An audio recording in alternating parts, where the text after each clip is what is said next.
Hello and welcome to another edition of Digital Dialogues from Maritime Gateway. Today our guest is Mr. Samir J. Shah, partner of JBS Group of Companies. Samir has over 40 years of experience in logistics and freight forwarding solutions, has extensively traveled in India and abroad, and holds a authoritarian view of the inside view of logistics scenario in India, whether it is a landside, seaside, or on the air cargo. He is a very passionate about skill building. He is an educator and trainer with a specialization in customs, air cargo, sea cargo, and general management. His efforts have been rewarded with many awards and certificates. He also held several key positions on both national and international trade bodies. He is an author, to name a few publications: Clearance Through Indian Customs, International Freight Forwarding, a complete handbook, and Handbook for Custom Clearance. Thank you very much for accepting our invitation and joining us today, Mr. Samir Shah. It's a pleasure to welcome you to the show. Thank you very much. The pleasure is mine, and I really appreciate the efforts done by your group, and I have to thank you for this kind opportunity. Thank you so much. So let me begin with a very fundamental question.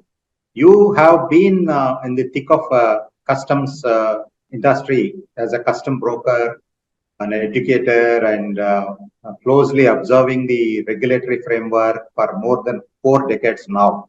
So if you look at on the time scale let us take a last decade, how the custom broker role is changing or rather evolving, and what are the challenges that you see today custom broker community faces? We must understand what are we actually doing. We are working on processing of cargoes across an international border. And our basic function would be to ensure proper compliance. When one looks at the obligations also in our regulations, they are very heavily based on safety, security, and compliance.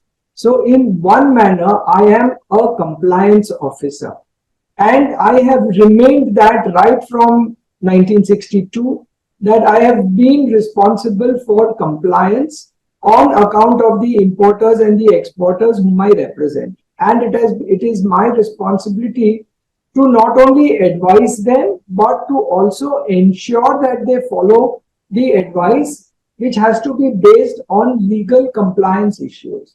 So that has not changed at all. But what has changed is that the way the custom broker is being forced to look at things which are outside his purview.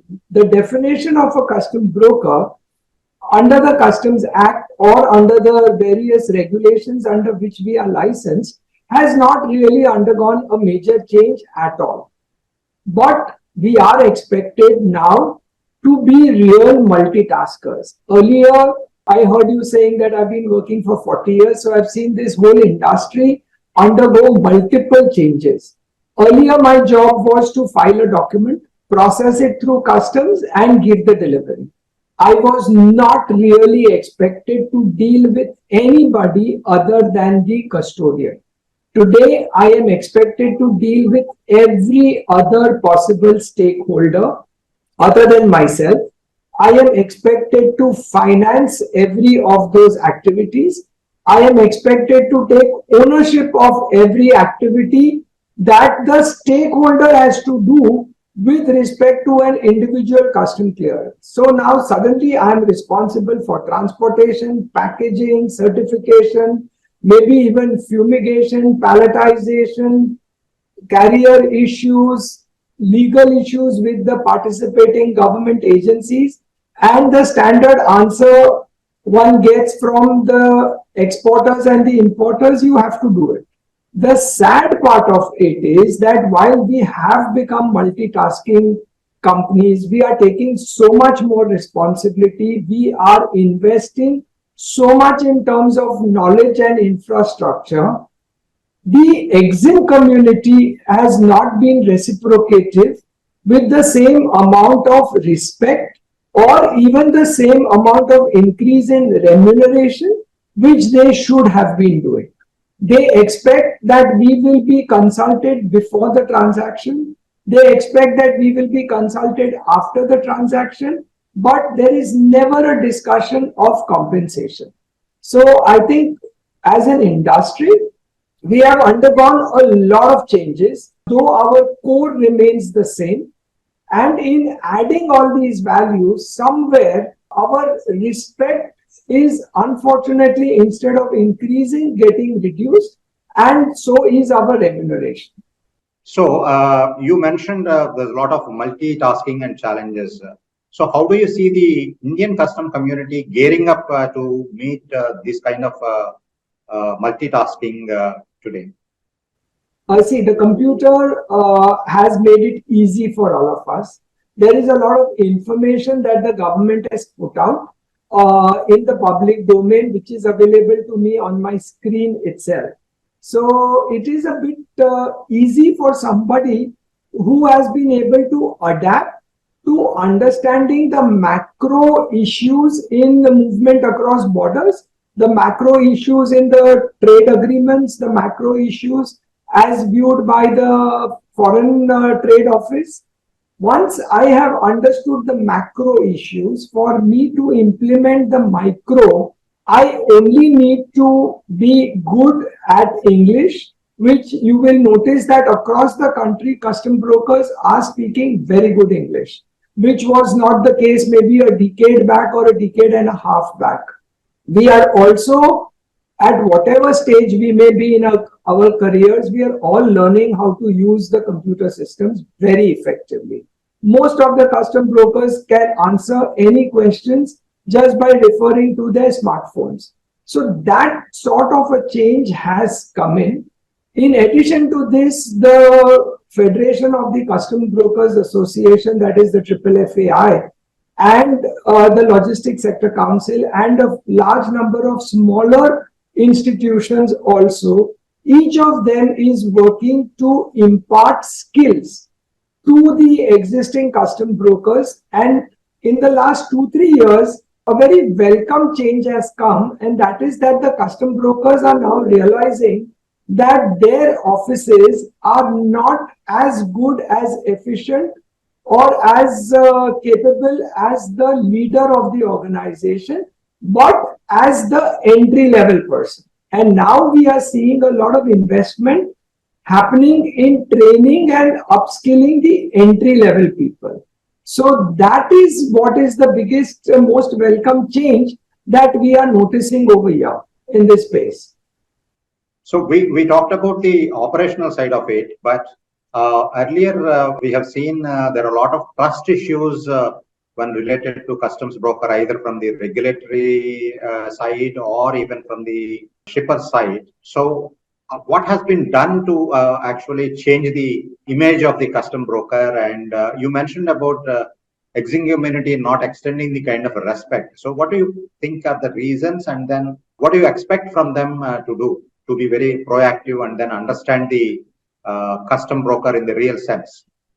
Yeah, I think first of all, it is important for us as a community to be able to go across and tell people that, look, I'm important. I am relevant, and without me, you can't work. This, sir, you will notice is happening across the country. You go to any state, you go to the chambers of commerces, you go to the CIIs and the ASSOCHAMs, the PhD chambers. Everywhere you are now seeing active participation from the custom brokers. It's happening across the country. There's hardly a state where a custom broker is not sitting actively at a chamber of commerce. This is spreading a message that here is a set of people who are not only knowledgeable, but they are articulate, they are capable of understanding issues and helping people. So that is the first thing that is happening, but it has all happened organically. It was never done as an effort. Now is the time for all of us to do it as an effort. The sad thing is that with so much thrust on contactless activities with the department, Our earlier interactions with the custom officers, which was where we met regularly, we talked over a cup of tea, we could go across and tell them that this is not happening correct. That has unfortunately only gone up to the commissioner level and higher. So at an additional commissioner or a commissioner level, it's very easy to walk across to him, have a cup of tea, talk about an issue. But the micro issues which we are facing day in and day out have to be handled by the lower officers. And that interaction has unfortunately undergone a lot of change, will have to be addressed just in a similar manner that the DGFT has addressed it by making everybody available through a virtual conference. Still, customs has not reached that stage. Customs will have to reach that stage. Then comes the customs department itself. I like to just talk to you about something very different. If supposing a adjudicating authority, a commissioner, takes a decision on a file where the value of the file is more than 50 lakhs of rupees, the whole structure is that a copy of the decision goes to vigilance. Now, this tells the customs adjudicating authority at stage 1 that the government is not trusting your decision. Why should a decision directly go to vigilance? It should go to vigilance if there is a complaint, if there is a reason to doubt the integrity or the judgment. But with this mandatory sending of judgments to vigilance, you notice that custom officers, adjudicating officers, don't want to take chances. And that is why you suddenly see a large number of custom brokers being show-caused or being penalized or being suspended or revoked. And if one really studies it at the CSTAT level, nearly 90+% of the decisions are reversed.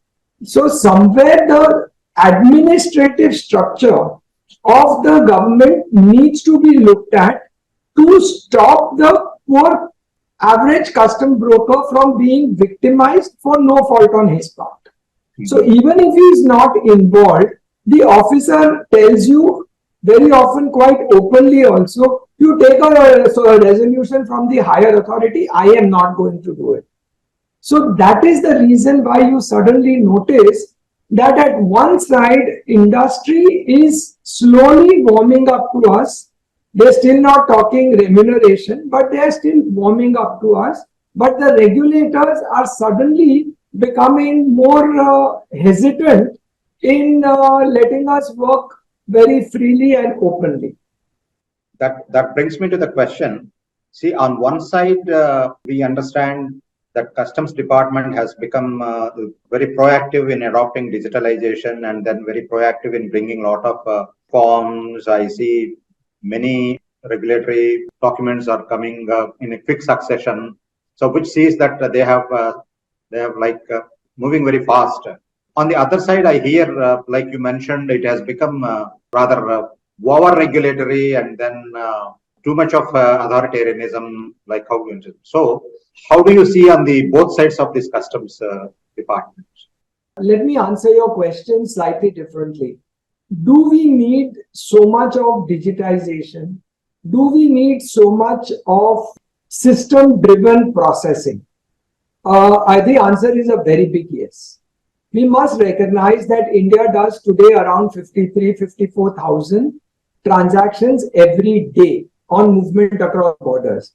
And if India really wants to increase its export, its share of the international trade to maybe a 7 or an 8%, by rough estimates, this 53,000 should go up to at least 160,000 every day.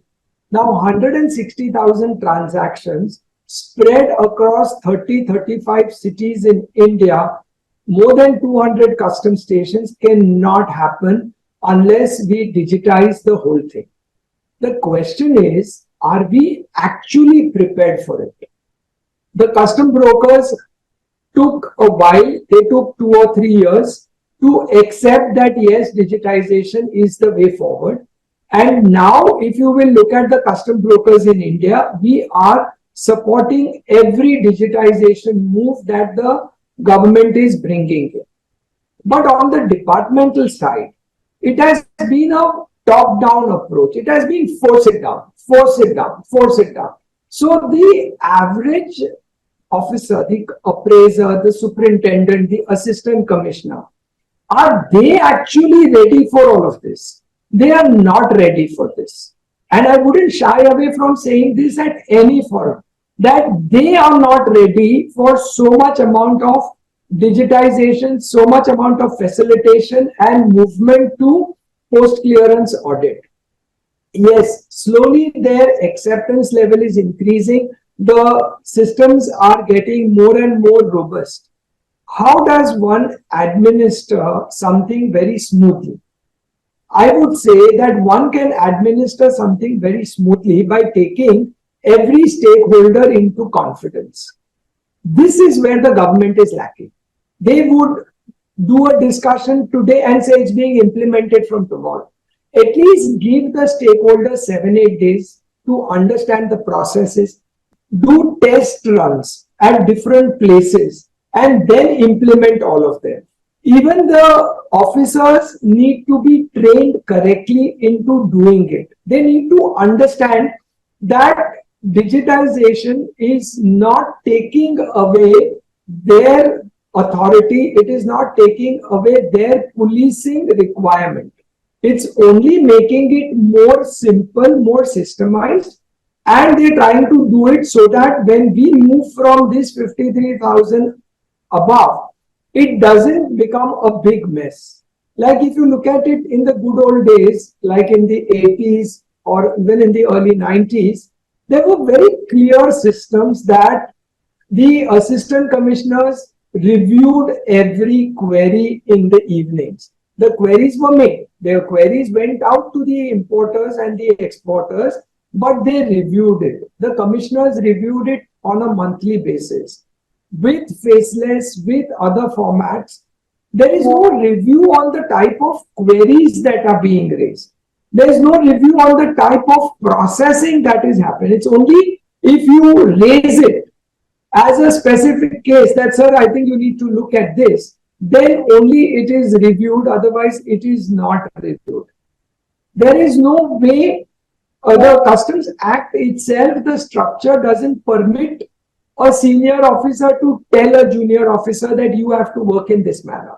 You cannot raise these queries. These are the only queries you can raise. So it's more a recommendatory practice. It cannot be, a senior officer cannot tell a junior officer how to do his work as long as he's remaining within the framework.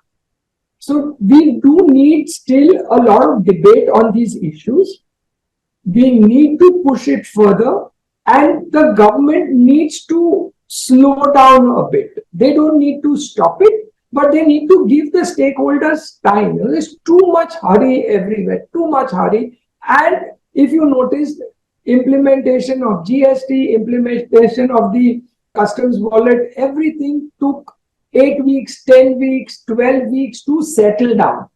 Now that's too long a period, Instead of that, if they had just done it as a test run on a few things for maybe 15 days, maybe it's a lot of pressure from the political bosses. Maybe it's a lot of pressure in wanting to impress upon the world that India is moving at such a fast pace. But I think somewhere we need to relook at the way the implementation is happening. We don't need to look at what is being implemented. That is being implemented very correctly according to me. Let us talk a little bit about trade. Now we have seen Latin containers, and people are talking about a slowdown in Europe, and even the holiday season also seems to be not very encouraging. So what is your take on the business prospects for the maybe next couple of quarters? See, first of all, we must remember and understand that for reasons beyond the control of the custom brokers or the freight forwarders or the shipping lines, the cake size of export-import has got smaller. We have not contributed to it, but it's just the way the whole economy worldwide is moving that the whole pie has become much smaller. Now, this unfortunately has led to a lot of unhealthy competition amongst the freight forwarding community, where everyone now wants to do everything without having understood what is actually happening. Today, when you talk to the freight forwarders, the custom brokers, the shipping lines, the airlines, even the custodians, nobody is talking about growth. Everyone is talking about maintaining their volumes. Everyone is talking about protecting whatever was their constituency, if I may say, or whatever was their shipment count or whatever was their volume count. Everyone wants to only see, let me remain afloat. There is very little we can do as a community, excepting impress upon the government to make things still a bit easier, to make things a bit more liberal in the processing of the whole thing, to look at a lot of other issues. And there are many things that the government can do in these matters, but somehow there is a resistance even from the side of the regulators in wanting to do everything. So today, sir, the issue is that the freight forwarders and the custom brokers, the other stakeholders, are all worried about holding on to their volumes, holding on to their business. In doing that, we are misbehaving internally with each other. It's no longer a case where the exporters or the importers are taking advantage of us. It's we who are telling them, please take advantage of us. Please take advantage of our internal disputes or internal differences or whatever word you may like to use. So there's very little we can do over there.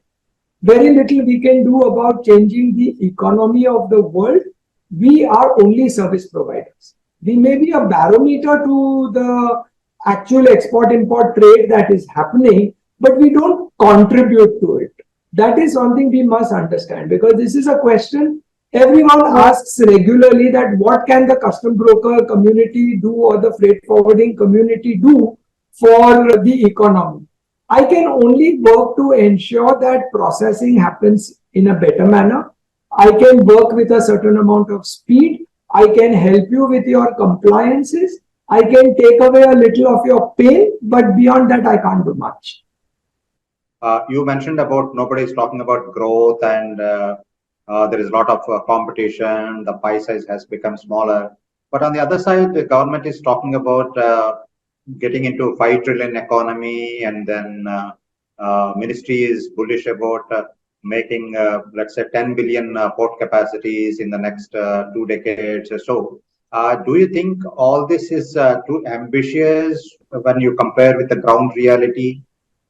No. See, whatever goes down has to go up, and whatever goes up is going to go down. Okay, it's a cyclic issue. It's only that the cycle keeps on going above, but it keeps coming down and then it goes ahead.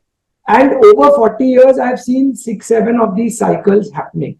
So what the creation of more infrastructure, the vision to have more probabilities on export-import is the correct thing. It has to happen. It's only a question of when will the industry and the government, the industry meaning the exporting, importing industry, and the government actually sit down and be able to find out how they can help each other. If you permit me, I'd like to share with you, like the government has come out with something called the manufacturing and other operations in warehouse regulations. One of the best regulations that could ever have come out in India. But there is so much distrust in the importing community that they have not picked it up with 2 hands. They've not done it. The authorized economic operator, wonderful program. But the central government, the board and the international customs division is so confused on that issue that something which I should be getting in maybe 3 or 4 weeks, the AEO program doesn't give anybody a certification. in less than maybe 5 months and 6 months, sometimes even 1 year. They don't have a robust renewal system. I'm given to understand that the government is working very hard to make the AEO program more easy to accept and make it more relevant. So here you have the mover scheme brought out by the government, which industry is not picking up. You have the AEO scheme brought out by the government where exporters, importers, logistic operators are interested, but the government is delaying giving the certification. We have so much technology available with us. What I fail to understand is that if you look at the way the Custom Act and the other enactments have been amended over the last 7-8 years, they are talking about facilitation. They are talking about sharing of information with each other. They are talking about bringing everybody onto a common portal.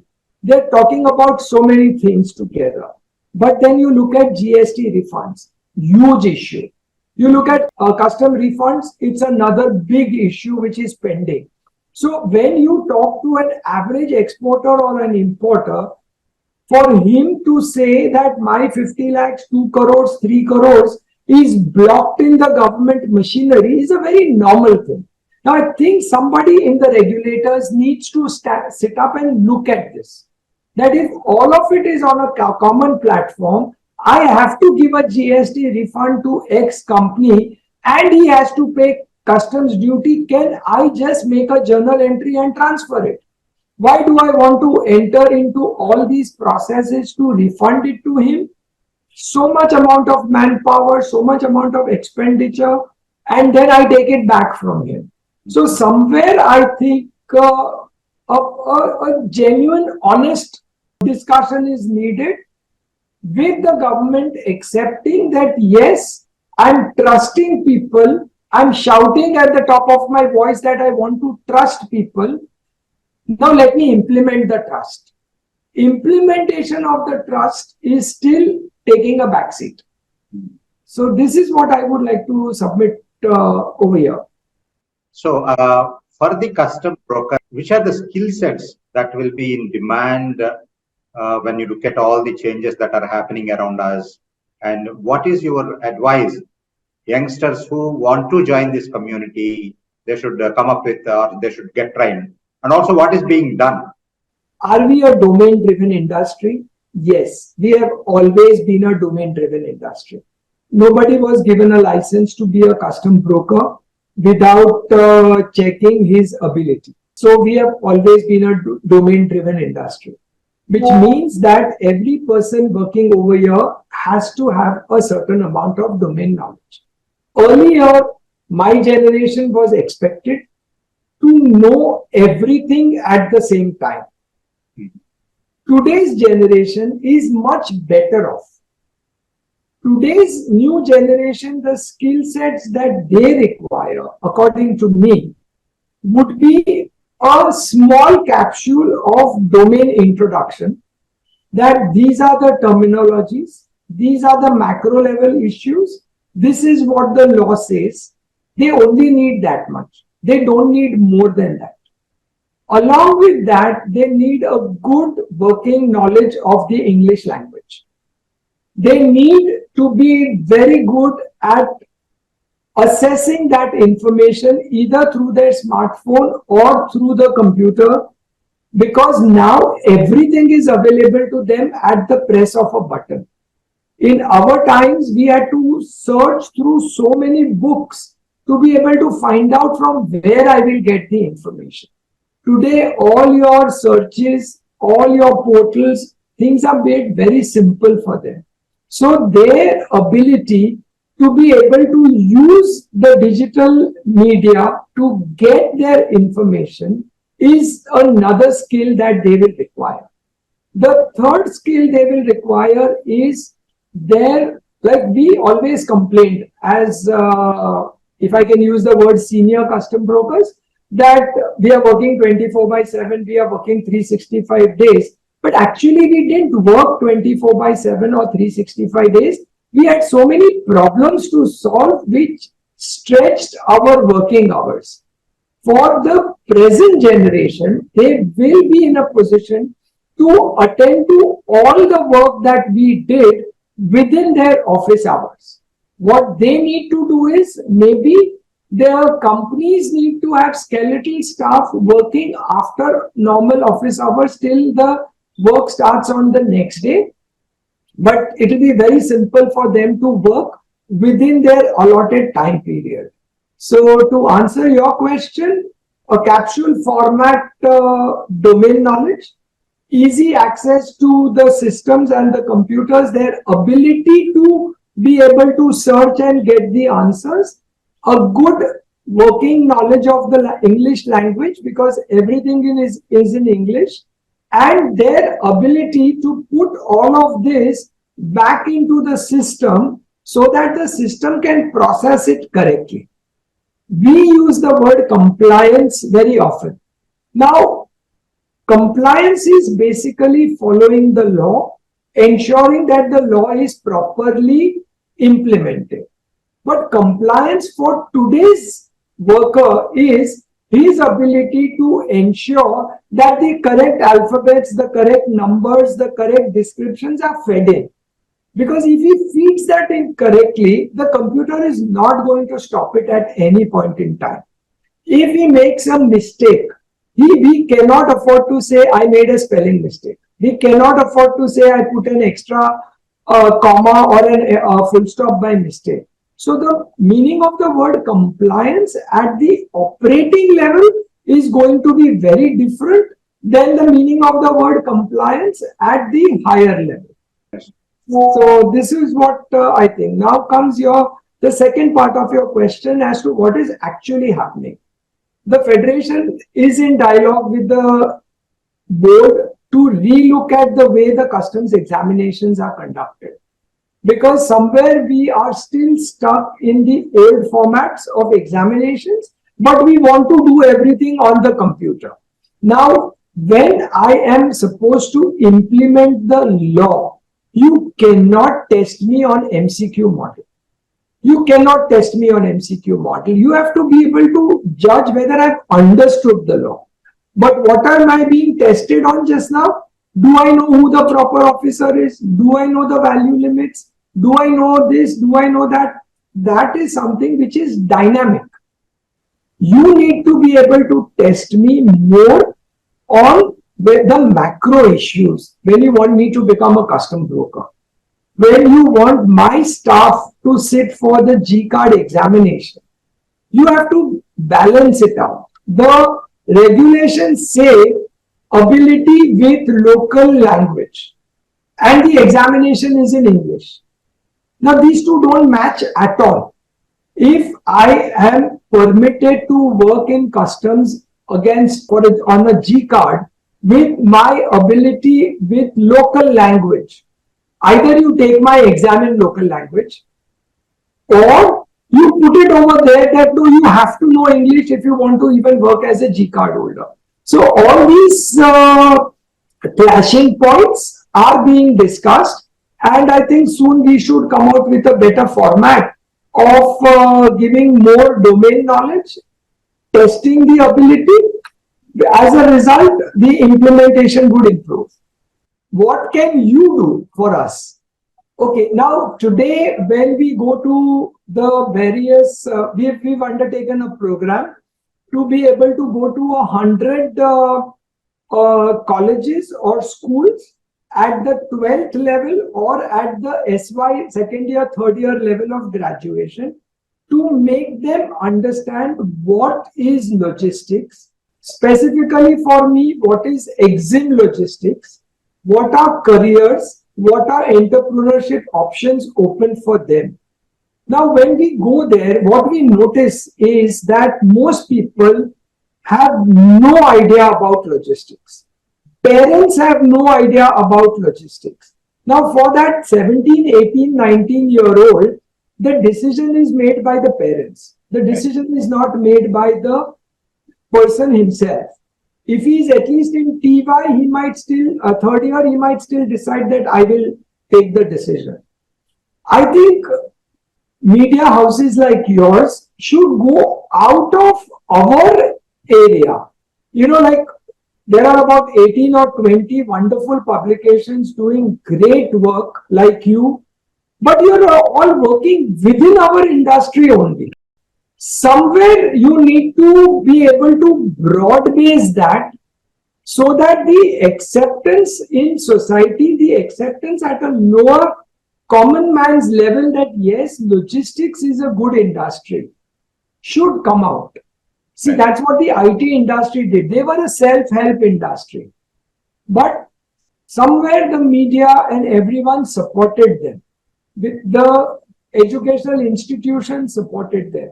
There's a lot of work happening in the logistics sector over here.